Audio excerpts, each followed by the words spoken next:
मुसळे, वर्ग 9 ब. शाळेचे नाव जिजामाता विद्यामंदिरांचे. मार्गदर्शक शिक्षक भुरे सर. मी फूड चेन बनवलेली आहे आणि फूड चेनला मराठीमध्ये अन्न साखळी सुद्धा म्हणतात. तर मी तुम्हाला प्रथम साखळी म्हणजे काय हे सांगते. कोणतीही साखळी असो तिच्या कड्या एकमेकांना घट्ट धरून असतात. जर त्या कड्या आपण वेगळ्या केल्या तर त्या साखळीचे काही अस्तित्व राहत नाही. त्याचप्रमाणे अन्न साखळीत सुद्धा एक सजीव दुसऱ्या सजीवावर अवलंबून असतो.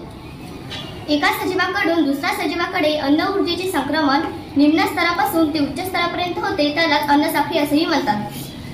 ही अन्न साखळीची आकृती पहा. या आकृतीत सौर ऊर्जेवर गवत व गवतावर नागतोडा अवलंबून आहे. तर नागतोड्याचे अन्न म्हणून त्याचा उपयोग पक्षी करतो, तर पक्षाचे अन्न म्हणून त्याचा उपयोग साप करते, तर सापाचे अन्न म्हणून त्याचा उपयोग घुबड करते. या अन्न साखळीत नागतोडा हा प्राथमिक भक्षक आहे, पक्षी हा द्वितीय भक्षक आहे, साप हा तृतीय भक्षक आहे आणि घुबड हे सर्वोच्च भक्षक आहे. आणि हे प्राणी मृत झाल्यावर जीवाणू किंवा बुरशी हे मृत्यूपजीवी अन्न म्हणून त्याचा उपयोग करतात. त्यांना विघटक असेही म्हणतात. अन्न साखळीत वनस्पती हा एक महत्त्वाचा घटक आहे. या अन्न साखळीऐवजी अनेक गुंतागुंतीच्या शाखा तयार होत असतात, त्याला अन्नजाळी असेही म्हणतात.